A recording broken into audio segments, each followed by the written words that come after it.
Hello there, everyone. Welcome to another episode of Fantasy for the Ages, the show where often father and son sit and talk about fantasy. I am the father, Jim.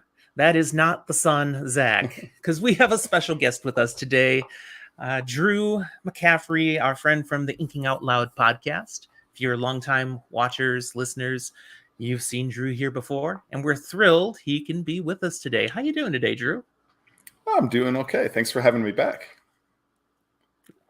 Well, we're glad that you were willing to come on by and talk about today's content because we're working through the Dresden Files right now, and Zach still has not even started the first book. He's got it. He's bought the first few. He's committed, but there's so much to read out there. And right now, honestly, he's working his way through the Stormlight archive that's kind of taking his time. And he had squeezed in between just a simple little read, the fifth season. Oh, have you read the Broken Earth trilogy? I have not, actually. Yeah, it's one that I've been kind of eyeing for a while, but I just haven't quite gotten around to Jemison yet. So, okay, definitely some worthy literature, but you don't just blow right through it real easy. It takes some work, especially that first book. So yeah, I know she does some pretty experimental stuff. Things. But it is good. It is engaging. Well, as we gather here today for some Dresden Files content, one of the things we always start with, of course, is talking on this show about what we're drinking. And I went boring today, but classic. I made myself a dirty vodka martini. Got the 3 olives in there, which are the best part of any quality martini. Very nice. And that is quality. I got the brine just right. Because, not enough. It's like, what is that? Too much? It's like, whoa. I got it just right. Yeah, I have to admit, how about you, Drew? What do you got?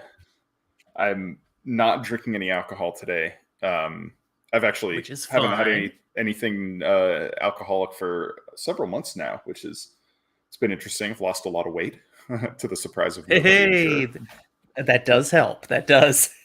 But yeah, I am drinking something else classic though. So I have a little glass of Martinelli's sparkling apple cider with a splash of watermelon juice in it. So kind of a non-alcoholic mimosa, and it's very tasty.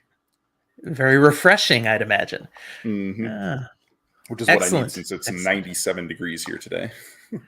Ooh, I would gladly borrow some of your heat, and not all of it, but I'm sitting at 55 degrees here in suburban Portland, Oregon now, and this is ridiculous. It's June.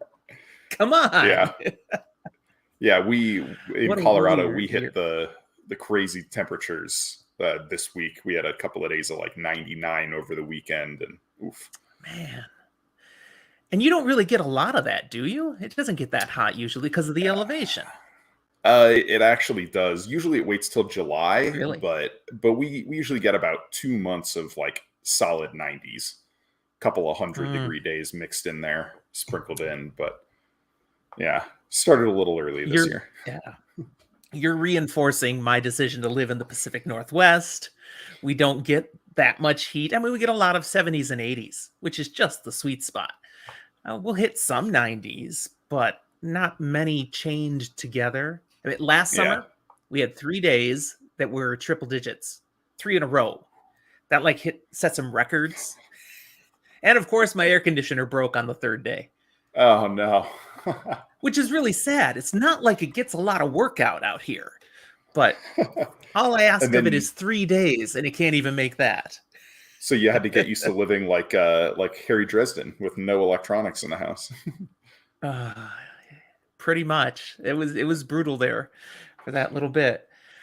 Yeah, I would not be good as Harry Dresden because I'm a techie. I need my gadgets. I got all the stuff, and if they started going every time I was nearby, I'd be kind of depressed. The thing that would get me with him is his bed. I mean, he's taller supposedly than I am, but the idea of sleeping on a twin bed just makes my back hurt to think about. Like I'm only 6'4", I'm not 6'9", but I sleep in a king Right. size bed, and I'm never going back. Oh, there you go. Yeah.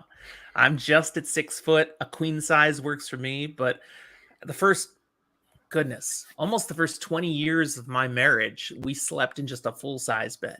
It's all we Oh, had. We'd never bothered to upgrade. When we finally did, I was like, wow, why did we wait so long? yeah. Oh, wait, we were broke and cheap. That's why. All right.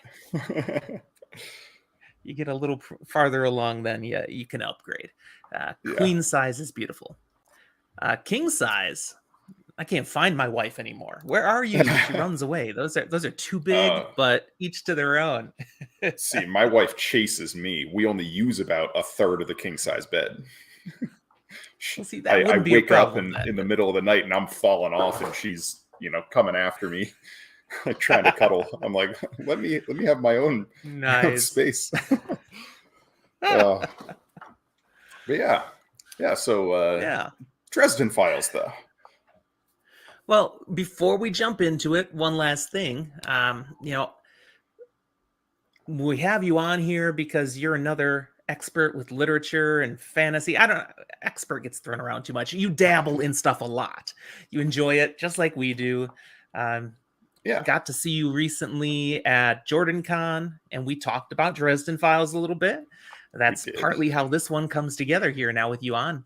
But would you tell our folks again about your podcast a little bit? Yeah, for sure. So Inking Out Loud is similar, kind of a book club, book review podcast. My co-host Rob and I are both writers.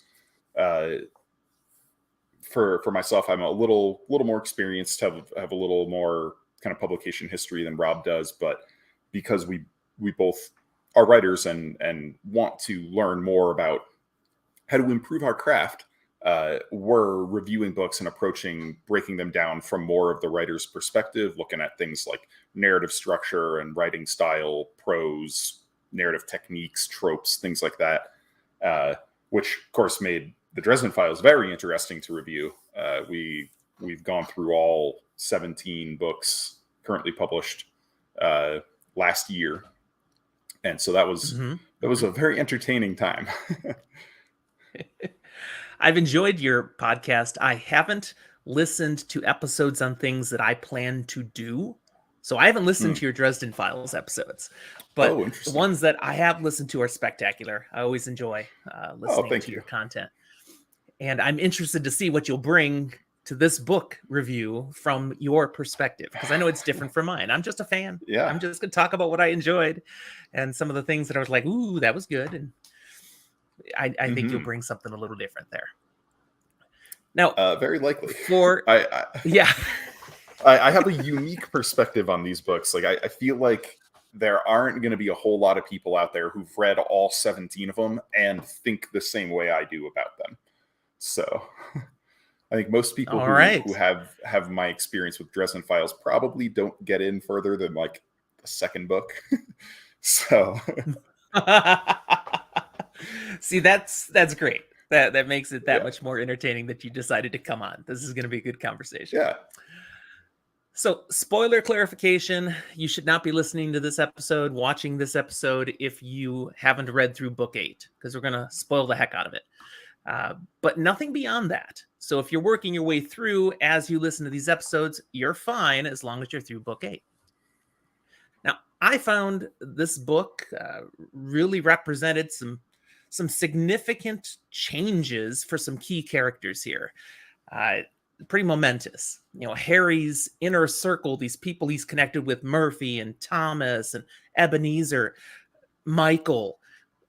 We're going to see a real change here as a result of what happens in this book. And we'll talk about that as we go along. This book does have some pretty dark moments. I think perhaps a little darker than some of the things before, especially the opening scene, which we'll talk about in a moment. Yeah. But I think not just this book, it also, I found, introduces in the overall story arc some deeper, darker tones that I think make the series richer than it has been up to this point. Would you agree with that? Yeah, actually, this was one of the big style points that I talked about on our on our episode covering this book is I feel like this was a pretty dramatic shift toward like Butcher just going all in on writing an epic fantasy series that for the most part up to this point he was writing pretty standalone sort of flavor of the week detective noir stories. And it's not like that idea is gone in Proven Guilty. There's still the same sort of central mystery here, and we get a wrap to that mystery by the end of the book. But he, between Deadbeat and Proven Guilty, he really starts building up the meta narrative, especially with this kind of discussion at the end of the book about the Black Council and saying all of these events that have stood on their own up to this point are actually all tied together, and we are fighting a war. And Yes, you know, yes. he finally takes the time, because this was a staple of, again, you know, like that detective noir genre, is that the detective doesn't really change a whole lot going through them. He's just doing his job day to day, scraping together enough money to get by, never really getting ahead in life.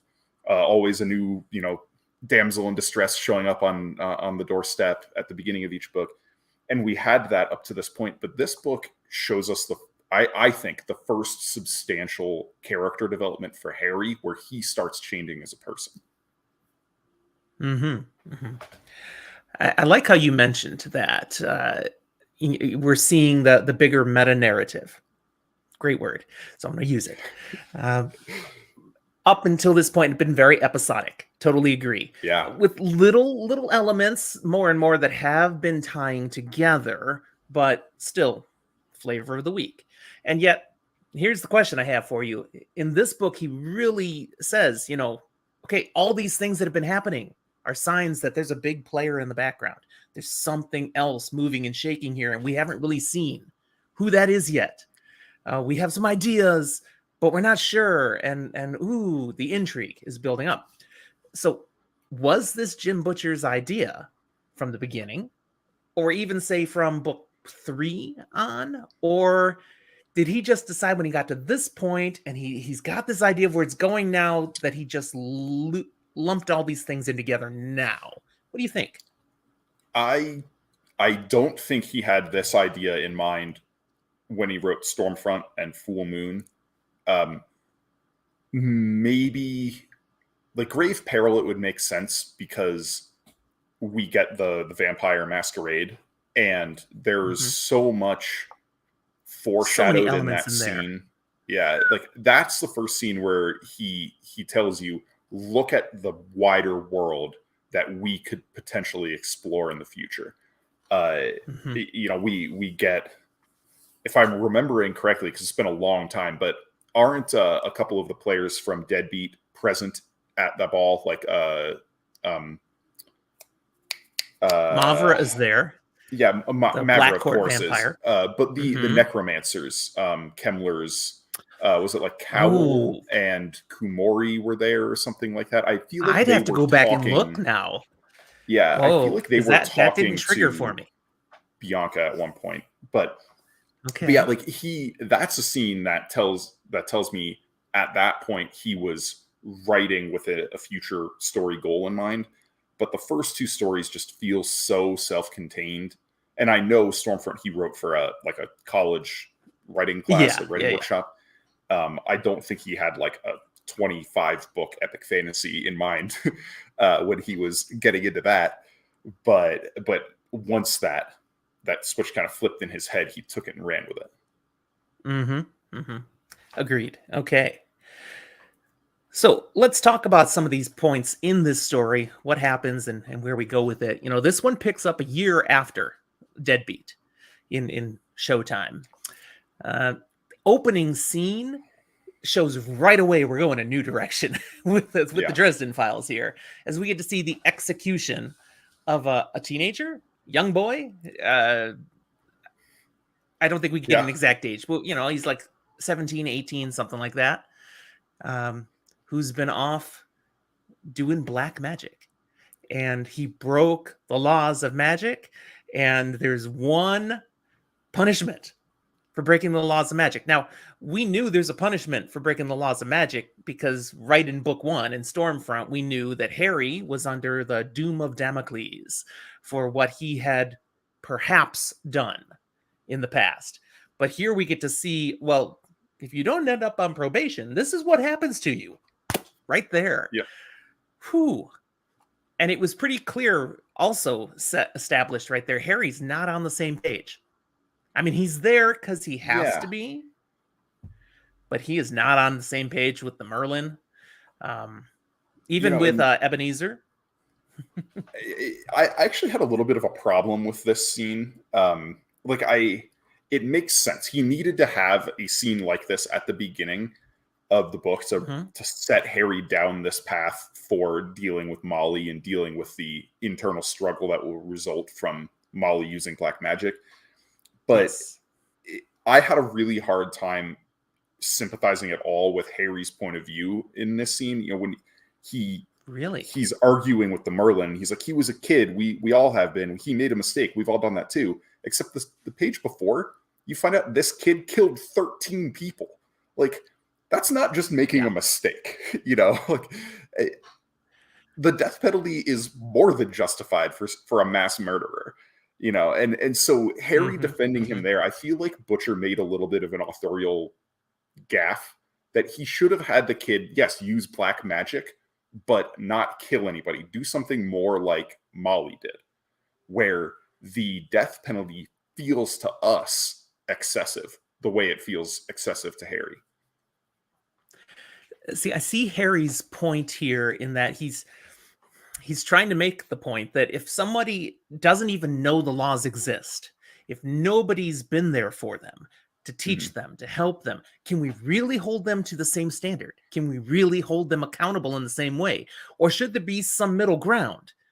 I never sensed Harry was saying, oh yeah, this kid should just slap on the hand and he's fine.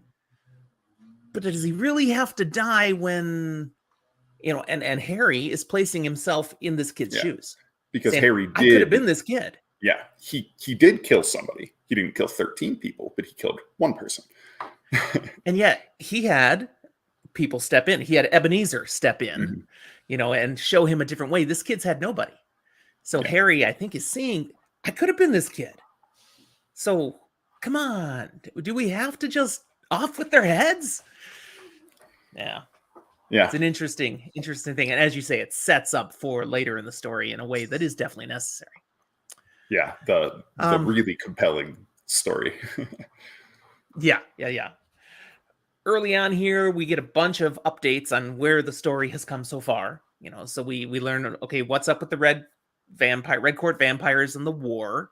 It's not going well. Wizards are taking huge losses, so that's part of the tension behind everything. There had been an expectation from previous events that the Sidhe would have come and got involved in the war, and for some reason they're not. Yep. So the Summer Court did declare war, but that's all they did. They've not stepped in. And why not? What's going on? This is part of the backdrop of what's going to happen in this story. So Ebenezer is saying, Harry, you got to figure this out. You kind of are our connection to the Fae. So kind of go behind things and find out. Don't let anybody know you're checking it out, but find out what's going on. We get more about the White Council here in that there's clearly intrigue and nobody is completely open and honest with each other is what we're kind of sensing here. And Ebenezer's even saying, you know, we don't know who we can trust. So shh. Do this thing. Yeah, we get the introduction of this traitor in the White Council plotline here. Right. Big deal. Now, can Harry trust Ebenezer? I mean, there's some tension in that relationship that maybe time has eased a little, but at this point in the story, not entirely still. So, you know, that's in the back of Harry's mind too. Uh-huh. And then there's no secret here up front. It's setting the stage that the Merlin does not like Harry, would be happy to see Harry just go away, be gone. There's there's interesting things there that I don't know. The Merlin is a fascinating character to me. There's so much more to be discovered. And again, we're not spoiling what's to come. But at this point, the Merlin you get to meet is just like, oh, you suck. I just don't like you. Yeah. You power Yeah. hungry, Like we've had inflexible Morgan idiot. to be annoyed by up to this point, and now we have the Merlin, who's like the next step up in annoyance. Right? Yeah. Now we have the first major plot focus then that's introduced here. Because yes, we've got stuff, various intrigues and things going on, but the gatekeeper steps up and slips a note to Harry. Okay, now the gatekeeper is a member of the senior council, like Ebenezer, like the Merlin. Unique name. In this book, we still have no idea what that reference is. I mean, gatekeeper. So he's keeping a gate somewhere? Yep. Keep reading. But he's just an interesting kind of character in the way he's introduced, and he's very mysterious and quiet. But he shares with Harry that there's been some recent acts of black magic going on in Chicago, and Harry is the warden for the region, so take care of it. And yet he implies very clearly you ought to try to take care of it before anybody else notices. Is the gatekeeper helping Harry? Is he up to something else at this point? Yeah. Hard to say.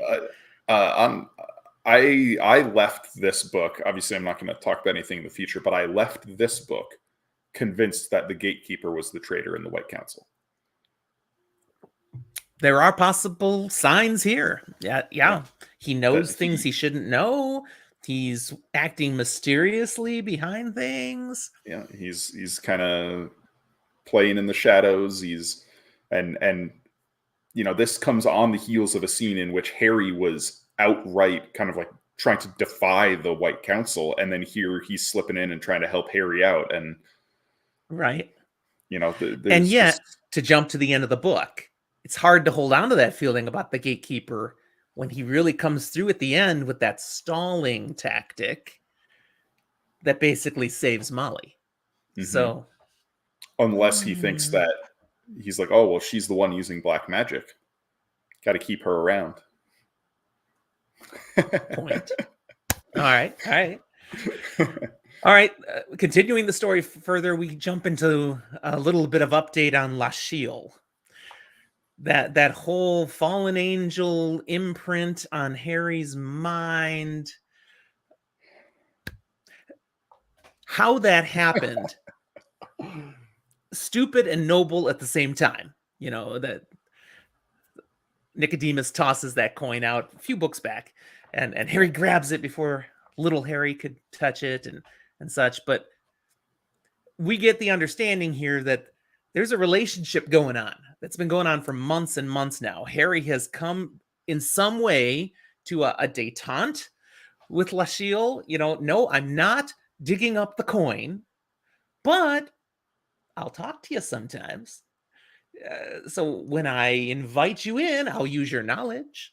If a little bit of hellfire comes out of my rod once in a while and helps me out, I guess that's okay too. But stop telling me what to do and pushing me. What do you think of this whole relationship at this point?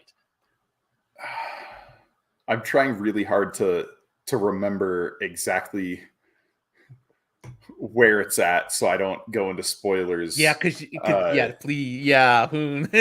I don't want to put you in a dangerous spot here. So you know, last book, of course, we had the big reveal that Lashiel can appear, can make things feel real for Harry. Yes. So now she's not pretending she's anything other than what she is. But she's like, he's driving along in the car and she's sitting there right next to him. Now, no one else can see her. Only he does. Mm-hmm. This is the book where he goes and takes a shower. And of course, he has no hot water, but she makes it feel hot for him so he can enjoy the shower. You know, so he's benefiting from some of the little perks, but he doesn't want her intruding when he hasn't asked for it. Yeah. Yeah. Okay.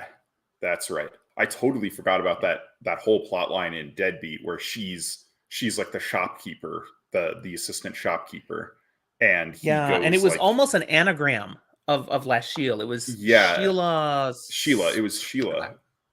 Sheila Yeah. something. The last name fit with it too. But yeah, it was pretty Yeah, good. and he like went out to her apartment and it was all an illusion. They almost It had was actually some sex. like, yeah. That's Picture this right. happening, Oh man. Some third party observers like, this dude's just walking into a rundown building and like groping the hmm air. hmm Or the Yeah. groping, if it hadn't continued, it could have. Thank you, Yes, Butters, for indeed. interrupting the scene. Yeah. Um, Oh, good old Butters. Now there's this thing with Lasheel though, where I think she's been honest with him in one extent. Obviously, she's a temptress. She wants the coin, brought out, and so she can take full form and everything, and full power over him eventually. But she said in the last book, and she still sticks to it here, she wants Harry to succeed at what he tries to do. Because her only hope is for him to continue to be successful. And Mhm. as she continues to contribute to his success, she is hoping to earn his trust and eventually get out of jail free card. But Yeah. she's not out to harm or stop him in any way because that has no personal benefit for her. So that part I think is 100% true. But they do have a run in midway through this book where Harry is ready to go. I think it's when he's ready to go to Artist Tour. And she's like, that's suicide. No. And literally is using her abilities to try to stop him. Yep. Causes him pain, causes him things. And he's like, you can keep doing what you want, but eventually I'm going to break through it all and I'm going to do what I want to do. So she caves. But there's some tension in this relationship. Yeah. Yeah, because we're at the stage in their story together where they're still kind of establishing boundaries, which is a Mm-hmm. really weird thing to say when you're talking about a human and a She's in your literal mind. demon invading his mind.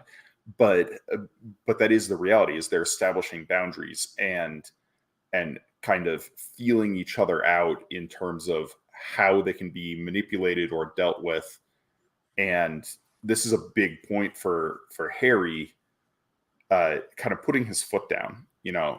Like it really is an opportunity for him to point out, like, you may be powerful, but I am ultimately the one in control here. Right. Now you said feeling him out. That was the last book. Remember. Feeling out, not feeling up. Okay. I want to. Last Shield is kind of a background part of this story. It's not in Deadbeat. It was big. It was up front, even though Mm-hmm. you didn't know what was going on at first. Here it's more background, but still significant. There's one key place where Last Shield is involved, makes a big part of the story happen. So I'm going to jump to it. So I'm kind of going out of order on some things. But the bit where he has his run in with Magical Wraith under the pseudonym of something Crane, I forget the first name, Yeah. but and he gets kidnapped by Magical Wraith and Gao, who I think was like a djinn or some version of a djinn. But Magical Wraith, a white court vampire who's feeding on fear now instead of sexual emotion. And Harry's in a massive pickle, and he partly gets out of it by giving Lashiel some control. Yeah. She's like, I can help you with this. Here's what you got to do, but you're not going to be able to do it without me. So do you want me to just take over for a moment and get this done? And he's like, yeah. And this is what he's been resisting all along. He's like, I never Yeah. want to have to cave and to rely on this power. But here he has to, or he may not get out of this. He may die, and then a whole bunch of people who are relying on him will have a problem. And that's the long game for Lashiel. Just keep working until she becomes so necessary for him that he will compromise something big. He doesn't compromise something big here, but that's what she's setting things up for. And I think the telling part of this storyline in this book is then when we get to the end and Harry has a conversation with Michael, very last chapter. Because he has avoided Michael for the last couple of years, more or less, because he's got this fallen angel shadow on him now. And he finds out Michael knew he had the coin the whole time. I was like, that's classic Michael Carpenter, though. As he says, we're not here. Remember, I'm not here to kill the Denarians. You wanted me to do that before, and I told you that's not what I'm here for. I'm here to save people who are under the spell of the Denarians. So I've been watching, but I have no reason to hurt you or do anything. You're doing great. He even knows, and so she's been tempting you, right? It's like, you know all this stuff, and I've been mortified to talk to you about this. But the end of the conversation, Michael's like, you should really get rid of that coin. So if you want to do that, let me know. I'll help you out. And Harry's like, yeah, no. He has this chance to get rid of it, and he chooses not. Is Lashiel winning? What do you think, Drew? I think this is a classic case of Harry just being obstinate. He has a really hard time being a team player. This is a core of his conflict with Murphy in the early books. He has a really hard time letting things go out of his own control. And even when he trusts the people around him, he doesn't really trust the people around him to do what he wants them to do. And I think that is the underpinning of this decision. Is like, yeah, Michael is the best person he knows, but he doesn't always agree with Michael. And so he doesn't want to just abdicate responsibility to this situation to Michael. All right. As I see it, I think there's a little bit else to it. Just my opinion, that Harry, I think, has acknowledged the fact that he could end up in another situation just because of what he does and what comes at him and what his responsibilities are. He could come into another situation where he'd need Lashiel's power or he'd fail his friends. Harry does not care about Harry Dresden. Very little. I mean, he is all about the people he cares about. Being there for the people who depend on him. He never wants to let someone down. And he knows he just went through an experience where he might have, he's putting the pieces together real fast here, perhaps, in his subconscious, but he knows Molly Carpenter could be dead if he hadn't accepted the help of Lashiel. If I let this go now, because I'm managing it fine, he's telling himself, I'm doing okay. I got it under control, said every drug addict ever. He's hooked on this thing, I think, and he's convinced himself it's for good reason. So I think that's already part of what's going on. Yeah, I would totally buy that as well. Yeah. Okay, then we have a scene in the book where Harry's in a car crash. And I read this book months ago, and then I skimmed back through it when I'm prepping these episodes. And the car crash, it was a hit and run, and I don't think it had any significance other than it happened.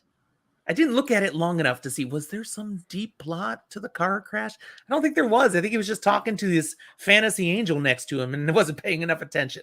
Do you remember anything different about that? I do not. Okay, like you, I haven't read this book in a little while, so I just did it just happened. A skim. Okay. Yeah. But it does become a vehicle Jim Butcher uses to bring the Chicago Police Department in, and then Murphy's there, and Murphy gives him a ride home because he's maybe a little concussed, and of course Harry getting beat up a little because that has to happen in every book. Of course, yep. Jim Butcher has to beat up on Harry Dresden, so he's a little banged up, but then he uses this moment as a way to educate us, the readers, much more fully on the laws of magic, because it got to fill Murphy in, and thus he's filling us in. And he really goes deep into that fourth law of magic, where thou shalt not mess with someone's mind. Yes. That makes Yes, sense. indeed. Don't do that. It's driven home much more at the end of the book, but I'm going to save it for when we get to that point, because that's a deep Yeah. part of the conversation. All right. So everything we've talked about so far, other than when we've jumped out of order, is backdrop. Okay. Now at this point, after this accident and this conversation with Murphy, we kind of really get into the story. Because, okay, Harry knows he's got to figure out why the Fae are not getting involved with the Red Court Vampire War. He's got to find and deal with the source of black magic that's happening the last 10 days in Chicago. And he's navigating this ongoing relationship with a fallen angel, Shadow. But in the midst of these pressures, he gets a phone call from a blast from the past, Molly Carpenter. Remember, little Molly Carpenter isn't so little anymore. We hadn't heard anything about her for books. And suddenly, Molly's all grown up, more or less. Sort of, yeah. And it turns out actually maybe very grown up. She is sort of 17 she's gone, and bad girl goth, is kind of what came to mind when I think of what's described here. So okay, Molly's calling Harry. Her friend Nelson is in the clink. He's in trouble. Harry, come help us. Why are you calling me? And of course, she's had a falling out with her parents. She's not at home right now. She's doing her own thing. And when he goes, because he's going to respond to this, because Harry always comes to the damsel in distress. So he's responding. Molly Carpenter, he hasn't seen her in years. And he's like, whoa, when he sees her, because she's tattooed, she's pierced, she's whoa. Yeah. 17 and all that. Yeah. And yet, to jump way to the end, I'll just throw this in now when she reveals she's still a virgin. So it's all show, it's just, I'm rebelling, but I really haven't gone that bad. But that comes later. Yeah. So her friend Nelson's in trouble because they're working at this event called SplatterCon. What a great name. I want a SplatterCon somewhere. I mean, that's awesome. I'd be shocked if nobody's, no Dresden fan out there has tried to put this on at some point. It's great. It's got to be a thing. And I admit, it's a guilty pleasure. Horror movies, especially slashers, if they're done well. I've watched way too many of them, and I've watched some that were not done well. But mostly that's years ago now. But the setting for this, because I've watched a lot of these things, was just a little extra fun for me. So yes, I will help your friend, because apparently somebody was killed at SplatterCon, and Nelson is the only one that could have done it, but he didn't do it. He's a good guy. All right, I'll help you out. But his price is you have to let me take you home. Yeah. Not Harry's home. To your home. I'm going to take you back to your parents. Yeah. That's a whole nother thing. My price is that you get to I got to take you home. No. Not that kind of podcast or show. Okay. So she goes begrudgingly with Harry. She doesn't want to go home. We find out why. Because we get this whole interaction between Molly and Charity, the mom. A lot of tension, some light comedy. Charity and Molly they're going total mother-daughter war. Now, this happens between moms and daughters sometimes, the one's growing up, the one doesn't want them to grow up, and but in the background of that, you got Michael having a little chat with Harry. Then I have to go on a mission. You know how these work. I get called. I gotta go. Will you talk to Molly? She respects you. Okay, Michael's a little naive there. She doesn't respect Harry. She's got a crush on Harry, big time. Yes, she does. And we're going to learn more about that later. But again, damsel in distress, and Michael, the guy who has been there for Harry, has been a rock for Harry, and he's asking him for help. Harry can't help himself. Yes, I will take on someone else's problems again. And then you add the layer on that Charity can't stand him, which has always been a little odd. You know, early on, we got it from the sense that every time Harry's around, Michael's in danger, so Charity doesn't like Harry. In this book, we get some final illumination on it. But I want to save that. I want to get into that too early. Here at the beginning, we just know, yeah, Charity still doesn't like him. But okay, you've agreed to help out Molly a little bit, and she paid the price. You brought her to her folks' place, so now he has to investigate this murder at SplatterCon. And we get phobophages. I think he made this word up.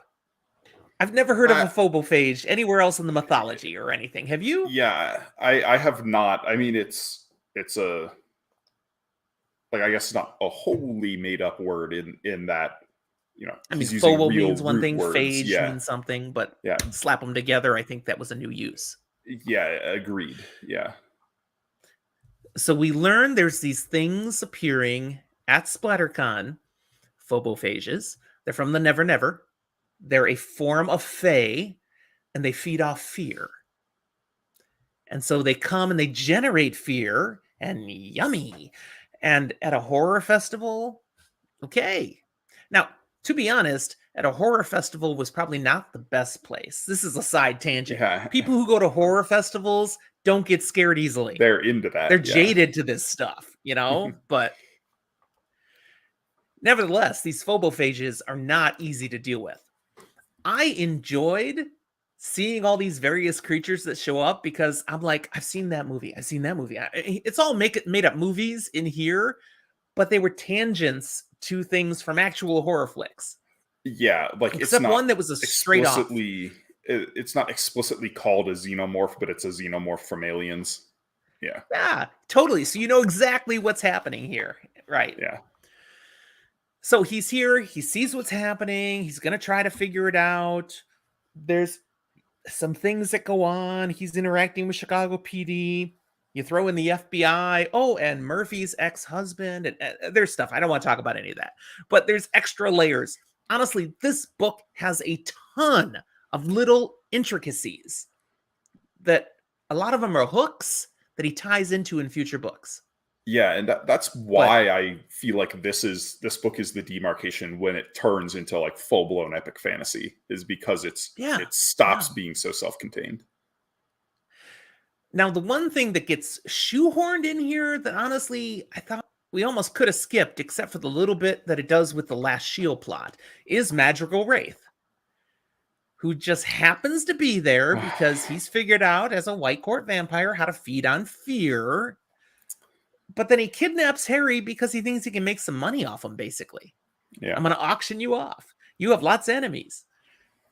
That was a weird little subplot. That felt a little bit like Butcher was looking at his outline for the book and said, I need something to fill this hole in the outline. Why don't I have like a one-off scene where Harry gets captured?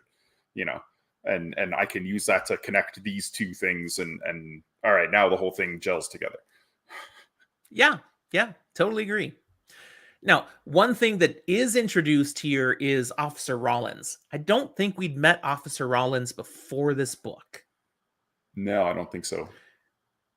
But we will see him in a greater way moving forward. He's going to be a recurring character. He's never going to be the main character, but he's going to be a recurring character. And we like him. He's a nice guy. Yeah. He gets it. It feels like early on in the series, you're sort of conditioned to dislike all the cops other than Murphy. And so when Rollins first showed up, I was like, oh, great, another one. And then over the course of the book, I was like, oh, actually, this guy's not so bad, Right. I appreciated his perspective. He's been around long enough to know there's more out there than he can understand. He doesn't really want to know about it, but he gets it. And so he's happy to have Harry along because Harry gets it and he knows this stuff. And then, okay, that works for me. Tell me what to do. I liked Rollins. Yeah, So that I whole did scene too. with Magical Wraith, it ends up working out because we have the last shield thing, but also Thomas shows up to save the day and brings Mouse along, and there's some running and fighting and chasing and all that. But We get some looks at okay, what Mouse is capable of. yes, we do. So Mouse is a character. I mentioned it more in the last review where he went from just being a cute little thing to a character, and Yeah. here we get more layers into Mouse's character, and we're gonna get a lot more layers. Can't say more now, but there's more to come. I love Mouse. Mouse is great. Okay. So there's one other thing I would say the Magical Wraith plotline ties in or adds into all this, and that's that there is more hovering behind Harry all the time. Because this whole thing happens because of all the enemies and the Red Court War and all that stuff, while he's just trying to deal with phobophages and help Molly. And at any given moment, someone may be coming at Harry out of the blue. Yeah, So that is a good it point, and reminds it us of that. it ties into that kind of meta narrative that we discover at the end, where it's like, yeah, look, even if you didn't realize it in the moment, all of these other things are part of, they're pieces on a chessboard being moved around, even if all Harry can see is the space in front of him. Yeah. There are other forces at work. Right? So, speaking of other forces, in the midst of what's been happening in the story so far, Harry does meet up finally with his connections in the summer court. Because he does still have to figure out what Ebenezer asked, what's happening with the Fae, why aren't they coming to war, what's going on. So he arranges a meeting with Lily and Fix. And of course, they meet at Max, neutral territory. Mm-hmm. We've met Lily, the Summer Lady, and Fix, the Summer Knight, in a previous book, Summer Knight. And now they're brought back. They're sort of Harry's friends because he helped them out at a time, but they're not Harry's friends now because they're now the Fae. And they have rules and they have things they have to work with that he can't possibly fully understand. I enjoyed this element of it in that we're getting the point that, okay, we like you, Harry, but we can't just do what you want. It doesn't work like that. There are rules. We have to follow the rules. And then as they're having conversations and they're giving Harry no full answers, nothing is totally what he needs, then Maeve walks in, the Winter Lady. Maeve is a piece of work. Yeah. We've gotten that before. And she's just a psycho here in this book at this point, But what we do get from the conversation is, okay, yes, the Summer Court hasn't gone to war because of the Winter Court.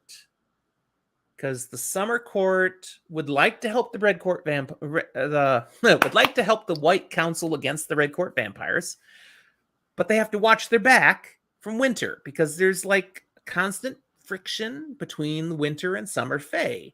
And the Winter has decided to bring all its forces right on the border. So if Summer goes and helps them, the Winter will take advantage and will attack. So they're kind of a detente here, and we're stuck. And Maeve adds to the conversation that Mab, Queen of Winter, is apparently slightly nuts right now. A little off her rocker at the Can't moment. give much more right there. Just there's something going on and we don't understand why she's acting the way she does. And I would so love to talk more about this right now based on future books, and I can't, and we have to move on. Yep. Yes, indeed. Okay. At this point, we come to the point in the story where I consider we get the biggest revelations. And to me, the best part of Jim Butcher's writing in this book, because Harry uses a spell to send the phobophages back against their summoner. And instead, they go get Molly Carpenter. And he's devastated. What did I do? How did that happen? This is impossible. She's safe at home at the Carpenter house. And they go and they take her. She's gone. Her younger brother Daniel has been attacked. The rest of the Carpenters were in the safe room. Smart move. Have a safe room. Yeah. Not just a safe room, an angelically protected safe room. Mm-hmm. Nice. But as he's trying to discern what the heck happened, how could this be? I mean, I did magic. Magic doesn't do crazy, weird stuff like this. We get the bombshells. He figures out Charity is a wizard. A magic user. Wizard is too strong. She's just a minor power. But she admits it. She presented the talent for magic when she was younger, fell in with a bad crowd. Things went very dark, and Michael saved her. After that happened, she rejected magic. She turned away from it completely. They got married. And ever since, she has buried any part of her life that was connected to the magic. Thus, I hate Harry Dresden. Mm-hmm. This makes sense now. Finally, far better than it had it before. She's got something personal that causes her to react to the use of magic. She wants nothing to do with it, and Harry keeps showing up. I thought that was pretty good writing. Yeah, I liked the revelations here. The Carpenters in general are pretty much my favorite characters in the series. Charity I didn't love until I wasn't really a big fan of Charity until this book, and I agree. Giving us these extra layers to her character went a really long way to just making her more interesting than a sort of petty antagonist. Yeah, she was pretty one note before this. Yeah. And this gave her layers. Yep, exactly. Yeah. Of course, then the revelations aren't done. We get that Molly is now also showing a gift for magic. And that's really at the root of Molly and Charity's falling out. Because Charity's like, magic is bad. Don't do that. And Molly's like, magic is awesome. Like Harry Dresden. I want to be like him. And it formed a wedge between them, and she left home. Now, we also get Harry's putting pieces together, the detective mind at work, that Molly's used magic on her friends. So, Nelson and Rosie. She's tampered with their minds. And I'm like, wow. When this is explained this way, I totally get Molly's point of view and totally get why you don't break the fourth law of magic. Because she helped them by hurting them. Make the things that are harmful to you, using drugs, something you're afraid of, so you won't do it anymore. And now the unborn child may have a chance. But Harry's like, you screwed with their minds. And he's going to talk to Molly about this at the end of the book. Yeah. But you can't screw with someone's mind and it work out, because the truth reinserts. And if you've messed with them enough, they go insane. So that's a problem. Yeah. But and then the fallout. So she had connected, she had caused fear in people magically. The phobophages cause fear in people to feed.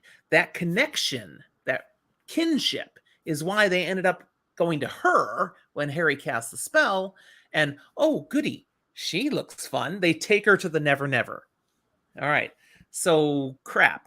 Now we got to figure out how to solve this problem. there's a mission to rescue Molly. And Harry's going to use magic to locate Molly. It doesn't work at first. Figures out why.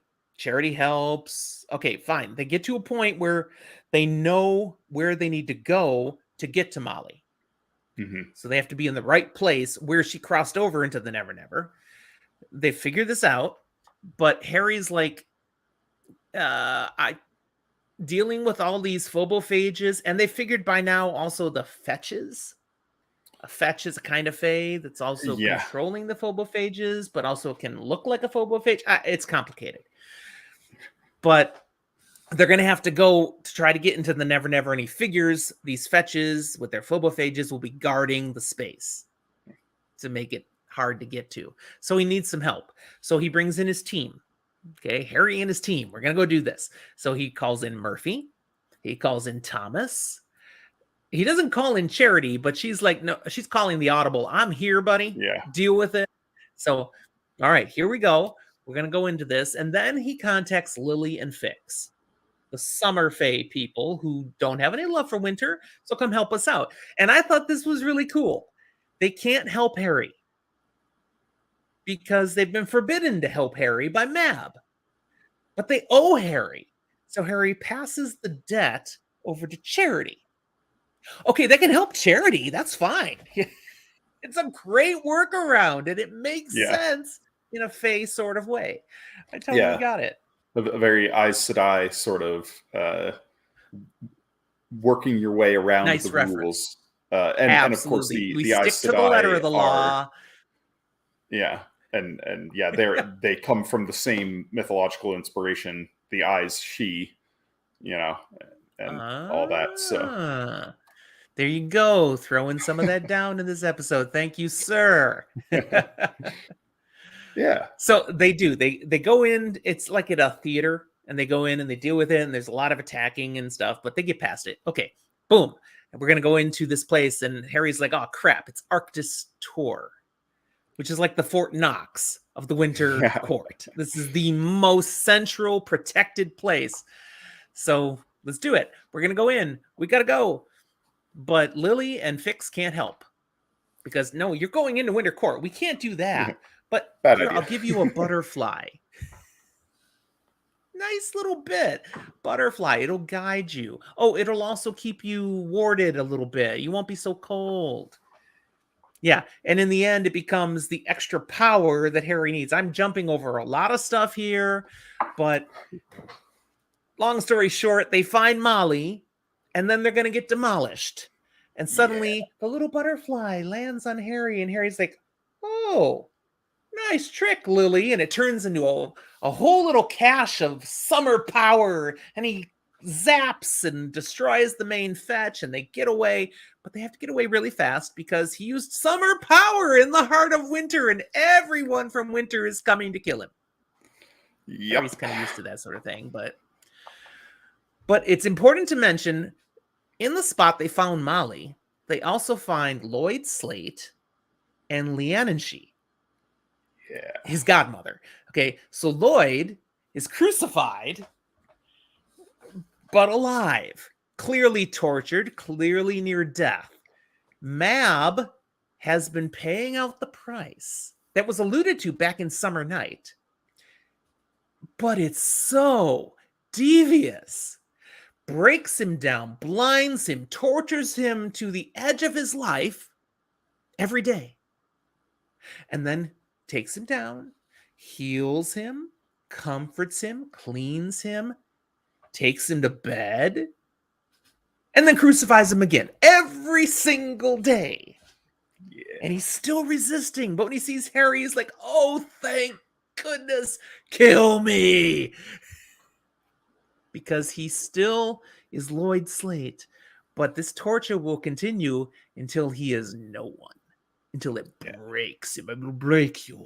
Yeah, that's what he's going for. That was nasty. But he learns all this from Leananshi. He was like, "Oh, yeah, that's what he gets." And, I'm here because I made a mistake. And I didn't listen to Mab. And I've been imprisoned. So, oh, no, don't break me out. You can't trust me yet. Okay, we get a hint. There's something going on. Yeah. We get an extra hint when Harry's going to free her, and she's like, no! And then personality shift. Let me go! Free me now! Okay, we're going to leave now. Yeah. See ya. When I read this, I was like, something's going on here. I do not understand this. But the best part is when Harry's leaving and he sees a statue that turns and looks at him and winks with Mab's eyes. She knew what he was doing the whole freaking time. That's my perception from that. And later things, I believe, play that true. But, ooh, okay. So they get out. They made it away from Artist Tour. And it comes to be understood that what he did with the butterfly power and calling all the white against him to kill him was Lily and Maeve's plan from the get-go. Because this called the Winter Court away from the Summer border, freeing the Summer Court to then help the White Council against the Red Court vampires for a small period of time, because Maeve did some timey-wimey magic stuff. And they used Harry. It helped Harry's purposes too. But dang, there's some deep stuff happening here. And Harry's like just barely hanging on, figuring out what's going on. Okay. Once again, we're at the end of the chessboard, and Harry can only see the space in front of him, but he's just another piece on the board. And others are 5 moves ahead. Yeah. Constantly. Okay, Molly's been saved. Now we have the other issue that still has to be resolved. Molly is a black magic user. What's the price for using black magic? It's been established right at the beginning. So I love Harry for how he handles this. He explains to her what was wrong. She's so teenager. I didn't do anything wrong. It was to help them. It's all good. Doesn't matter. The price is now you die. But here's what you could do. You could run. They'll catch you eventually, and then you'll die. Or you could go to the White Council. I will go with you. Turn yourself in. Explain. And maybe they won't kill you. Just maybe. They might still kill you. That's what she's hearing. That's what he's saying. But maybe they'll give you a reprieve. And of course, Harry knows there can be extenuating circumstances. He got to have one of those, and he's ready to go to bat for her. Dang. And as he's explaining the choice, and he's truly saying, I'm giving you a choice, she's like, but won't you get in trouble? I might. But I'm giving you this choice. But if I was you, I'd turn yourself in, and it might work out. I think it was cool that he gave her the choice, because he should have just turned her in by the laws of magic. What did you think of this? This is my favorite scene in the book. The whole, like, them just, he's like, let's go for a walk. Mm-hmm. And they're walking down the hallway, and he soul gazes her. And this is, to me, the best part of Jim Butcher's writing in the whole series, is this idea of the soul gaze and the creativity in each of the different soul gazes. But this is my favorite one, that he sees her standing in the hallway as she is, but there are reflections of her in the church windows beyond her. Yeah. And it's the revelation that she is at a crossroads. She needs a guiding hand. And if he doesn't step up, things could go horribly wrong. Right. Yeah. I want to ask you here. We've had a number of instances of soul gazes.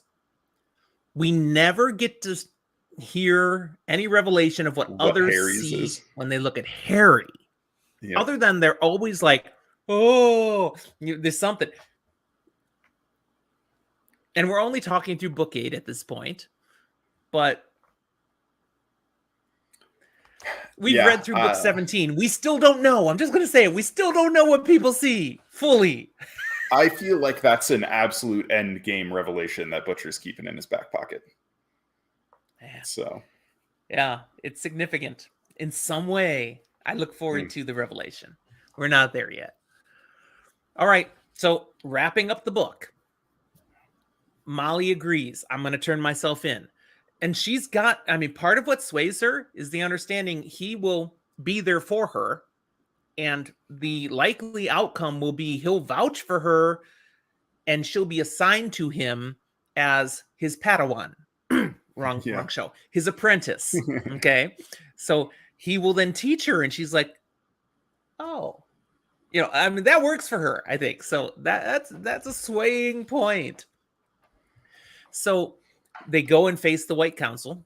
Everything gets very serious for a bit and doom and gloom. And you get the Merlin playing politics again.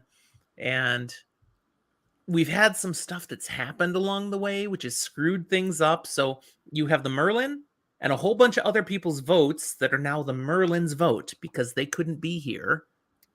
And then you have the gatekeeper. And that's it for the senior council. Harry makes a brilliant case. He lays it out wonderfully. Idiot, he laid it out too well because he painted the Merlin into a corner. He's been embarrassed basically by Harry Dresden in front of all the wardens here, these senior wardens, and he's like, screw that. Nope, she dies. Boom, Harry, he sees it coming. He sees what's going to happen before he can stop the train wreck now. He's like, oh, crap, I did it, no!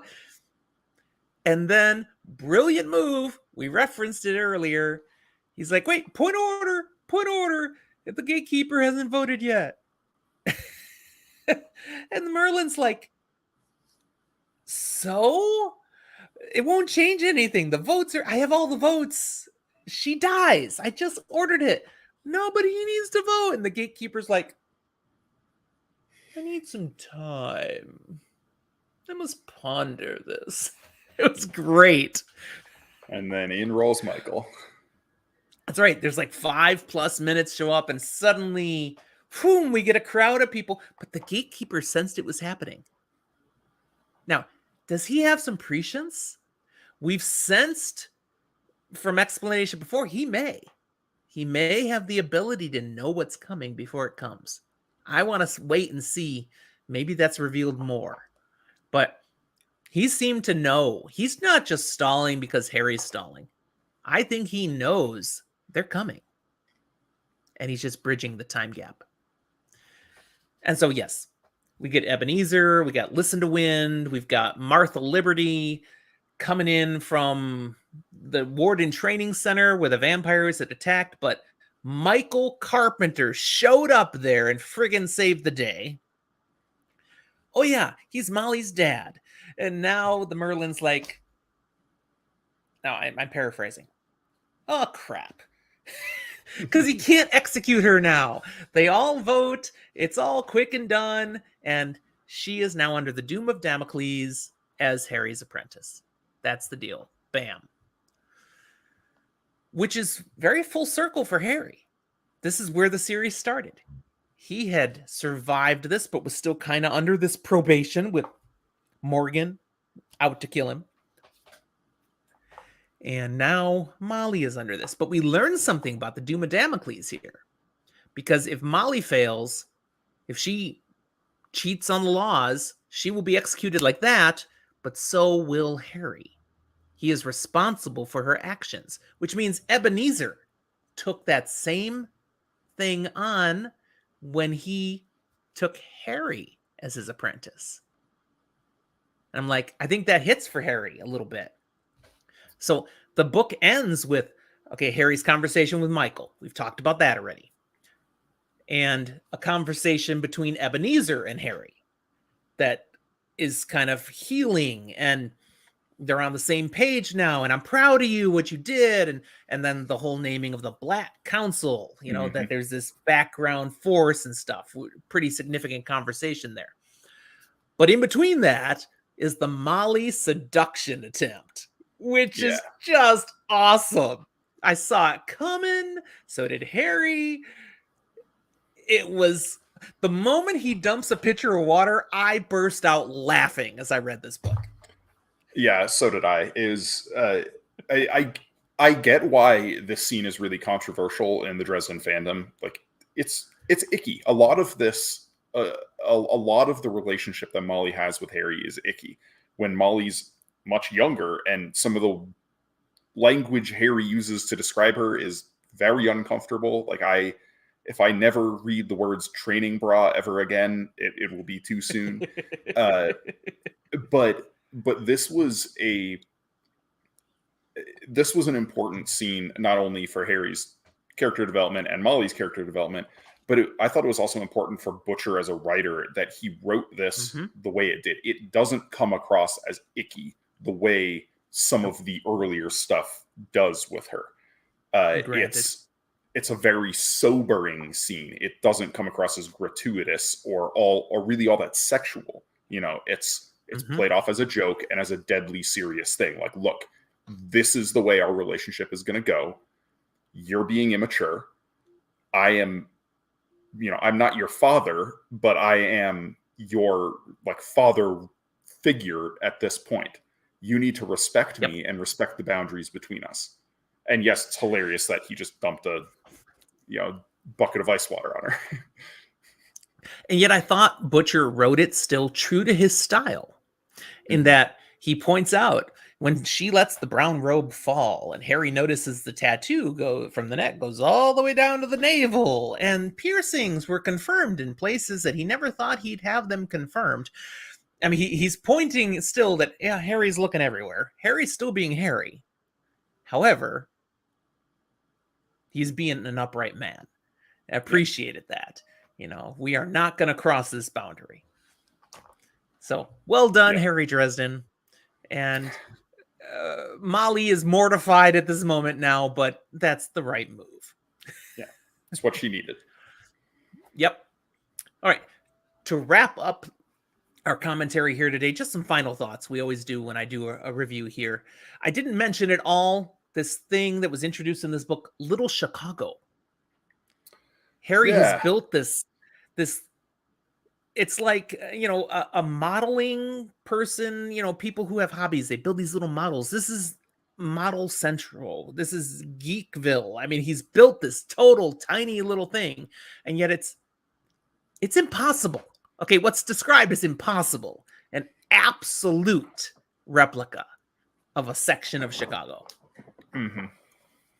But it allows him to apparently track people in real time, through the city. I think it was kind of cool. That was the whole thing that caused the blow up between him and Lachille, because he's never tried to use it. And when he tries to use it, it could blow up. Like little mini nuclear explosion in the basement. Yes, that probably wouldn't have ended well, but it worked. It didn't get him what he wanted, but it worked. I also enjoyed the phobophages, just the various characters that are put out there. The Reaper, Scarecrow. There is a whole horror series, multiple movies on the Scarecrow. That one's like a real thing. But Bucky, the murder doll. Come on, that was Chucky. Yeah, it's Chucky. It was totally Chucky. He didn't want to get sued. Chucky, but it's Bucky. Yeah. Hammerhead, the alien xenomorph. But then there were those animals in the theater that were just like nuts. Did you ever read Michael Crichton's Zoo? I did not. Because I think that's what it's taken from. Okay, interesting. Well, Zoo isn't really horror; it's more sci-fi. But they turned it into a TV series 3 or 4 years ago, or might be longer. I'm old; I forget these things. But the first season was pretty good. The second season was forgettable, and then it got canceled. But where nature basically reacts to man's interference by going ballistic. Okay. And the animals all go on the attack. And so that's what they were referencing in here. Suddenly nature read. It's like, no, that's Zoo. Never mind. Nice. All right. Nice. Yeah. That pretty much says everything that I wanted to say about this review. I enjoyed the book. It's a great launching pad to what's coming. Is there anything else you want to say about the book, Drew? Yeah. So like I kind of implied at the start of the episode, I'm not the biggest Dresden Files fan in the world. I have a whole host of problems, and if you want to hear those, you can listen to them on Inking Out Loud. But Proven Guilty is one of the best books in the series for my money. It up through book 8, it was my favorite. In large part because of the character work he does with the Carpenters.